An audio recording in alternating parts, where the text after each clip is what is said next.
You spread it on toast every morning. It's in over 160 countries. About 1 jar sells every 2 seconds worldwide.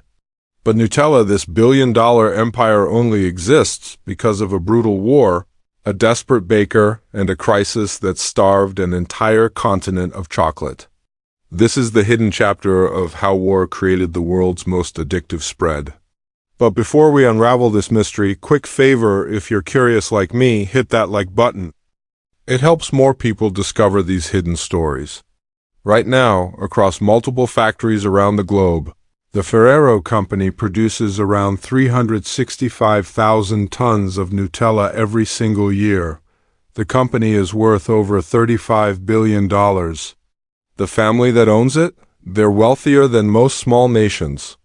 But here's what they don't advertise on their glossy jars. Their empire was built on substitution, on making do with less, on turning scarcity into a secret weapon.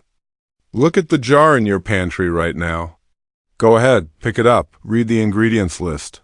Notice anything strange? The first ingredient isn't chocolate, it's sugar. Second, palm oil and cocoa. In many markets, it's only 7.4%. 7.4%. Think about that for a second. You've been calling it a chocolate spread your entire life? Your kids beg for it. You probably have childhood memories attached to it. But it barely contains any actual chocolate. So why do we call it a chocolate spread when it barely contains chocolate? Because it was never meant to be chocolate in the first place. And that wasn't a choice, it was survival. What if I told you that Nutella's famous recipe wasn't created by food scientists in a lab, carefully balancing flavors and textures? What if I told you it was actually a desperate workaround? A hack born from having absolutely nothing? Let's reverse the clock and find out what really happened. It's 1964. Italy is recovering from the war, rebuilding its cities, modernizing its economy. The streets are filling with Vespas and Fiats. Fashion is booming. Cinema is thriving. Italy is having a moment. And in the small Piedmont town of Alba, a man named Michele Ferrero has a problem with his family business. His father's bakery sells something called Giangiujoa solid block of chocolate hazelnut paste wrapped in foil. Local workers buy it during their lunch breaks. They slice off chunks with a knife. They spread those crumbly pieces on bread. It works, sort of, but it's clunky. It's messy. It crumbles everywhere. It's not exactly convenient. And Michele Ferrero is watching his competitors modernize while he's stuck selling these old-fashioned blocks. Then Michele has an idea. What if we made it spreadable? What if we turned this hard, crumbly block into something smooth? Something you could spread with a knife like butter? So he starts experimenting in his small factory. He adds vegetable oil to change the consistency. He adjusts the ratios.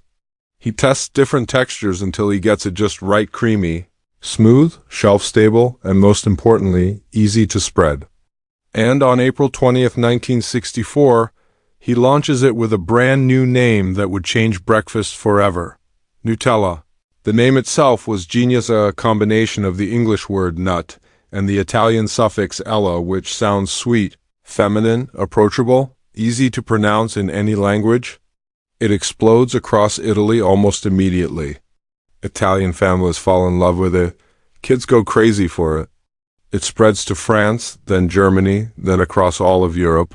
Then it conquers the world. Today it's on breakfast tables from Tokyo to Toronto, from São Paulo to Sydney. But here's the thing most people don't know. Michele didn't invent this recipe. He didn't wake up one day with a brilliant idea for a hazelnut spread. He just refined and perfected something his father had created 20 years earlier out of pure, desperate necessity. So where did his father get the idea? Why hazelnuts? Why so little chocolate? The answer takes us back to the darkest period of modern history. Are you ready? Because this is where the story gets real. It's 1946. World War II just ended 7 months ago. Italy is completely devastated. Entire cities are nothing but rubble and broken dreams. Bridges are destroyed. Roads are cratered. Factories are burnt shells. People are living in bombed-out buildings, struggling to find their next meal. And in the small Piedmont town of Alba, a pastry maker named Pietro Ferrero faces an impossible situation. His bakery survived the war, barely. The building is still standing. His ovens still work. But he has almost nothing to work with. Pietro wants to make chocolate. He desperately wants to make chocolate. Because Italians are starving, not just for food, but for joy, for sweetness, for something, anything, to help them forget the horror of the last 6 years. Children haven't tasted real candy in years. Families want something special, something to celebrate being alive. Pietro knows if he can make chocolate, he can bring a little happiness back to his devastated town. But there's one catastrophic, heartbreaking problem that's about to change food history forever. There's no chocolate, zero, none, nada. The war didn't just destroy buildings and bridges, it completely obliterated supply chains across the entire continent. Cocoa comes from West Africa, from South America, literally oceans away from Italy. And those shipping routes, they're shattered. Ships aren't running regular routes yet. Ports are damaged. International trade is essentially frozen, and what little cocoa does exist in Europe, it's insanely, impossibly expensive. We're talking prices that are 10, 20, 30 times higher than before the war. It might as well be gold dust. Pietro can't afford it. His neighbors definitely can't afford it. Most people in Alba are still struggling to afford bread, let alone luxury chocolate. So Pietro stands in his bakery, looking at his empty shelves, and he has to make a choice. He can give up on his dream of bringing sweetness back to Alba, or he can get creative. He can look at what he actually does have available. And that's when he looks out his window at the hillsides surrounding Alba. Hazelnuts. Thousands and thousands of hazelnut trees covering the Piedmont countryside. The Lang region around Alba is absolutely covered in hazelnut orchards. They grow everywhere. They're abundant. They're cheap. They're local. And most importantly, they're actually available. So Pietro makes a decision that will accidentally create a billion-dollar empire 70 years later. He starts grinding hazelnuts into a paste. He adds a tiny amount of cocoa powder, whatever he can scrape together from his limited supplies, just enough to give it a chocolate hint. He adds sugar to make it sweet. He mixes it all together and creates a solid, dense block that he wraps in foil. He calls it Giangiugione, named after Gianduia, a traditional mask character from Piedmontese carnival celebrations. A little piece of local culture wrapped up in this survival food. He doesn't slice it in his bakery. He sells it whole and lets people cut their own slices. They wrap those slices in paper and take them home. Workers buy small pieces to eat with their bread during lunch breaks. It's not chocolate, not really.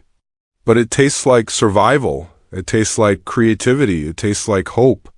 And people buy it, not because it's delicious necessarily, not because it's what they wanted, but because it's all they have. And in post-war Italy, that's enough. But here's the plot twist you absolutely didn't see coming. The twist that changes this entire story. Pietro Ferrero wasn't the first person in Italian history to mix hazelnuts with chocolate. That tradition actually goes back over a century in the Piedmont region. The combination was already famous in Turin, just 30 miles away from Alba. So why is Pietro's version the one that conquered the world? Why is his the one we remember? Because of the reason he had to make it. Because of why there was no cocoa available in 1946. Because of a military strategy that was designed to starve his enemies but accidentally created one of the world's most beloved foods. The British Royal Navy and the Allied forces. Let's go all the way back to the real beginning of this story. The origin that nobody talks about. September 1939, World War II erupts across Europe. Germany invades Poland. Britain and France declare war. And within months, Britain does what Britain does best as an island nation with the world's most powerful navy. They establish a massive naval blockade around continental Europe. Picture this: British warships positioned at every major shipping lane, submarines patrolling the Mediterranean, naval bases in Gibraltar controlling access from the Atlantic, aircraft monitoring every port from Norway to North Africa. The goal?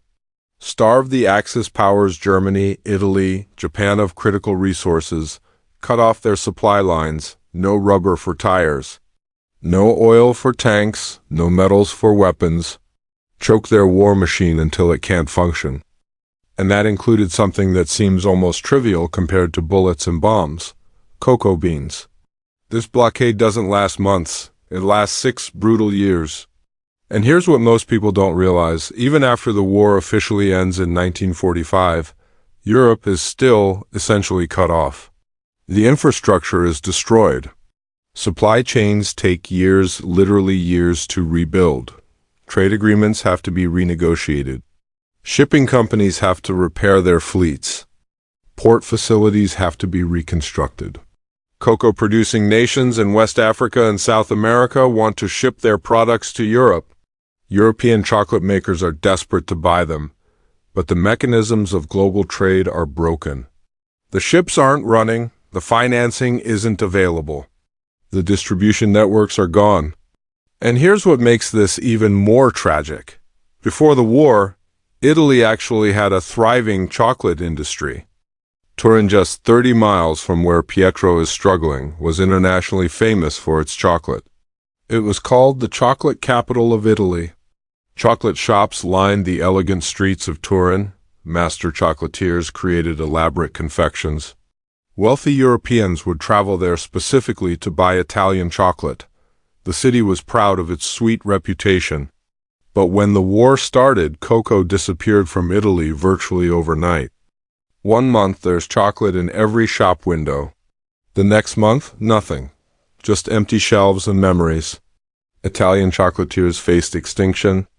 They had the skills, the knowledge, the equipment, but they didn't have the single most important ingredient. So they had to get creative or watch their businesses die. Some experimented with figs as a substitute. Others tried carobs, which have a slightly chocolatey flavor. Some mixed in chestnuts. Everyone was desperately trying to find something, anything that could replace cocoa. And in Piedmont, in the countryside around Turin and Alba, chocolatiers turned to what they had in abundance: hazelnuts, the same hazelnuts that had been growing there for centuries.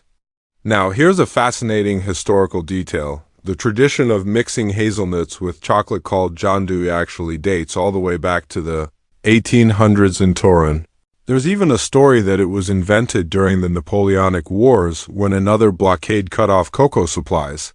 But here's the critical difference. In the 1800s version, and in all the pre-World War II versions, gianduja was always chocolate first, hazelnuts second. It was a luxury product. Expensive chocolate enhanced with expensive hazelnuts. It was for wealthy people, for special occasions.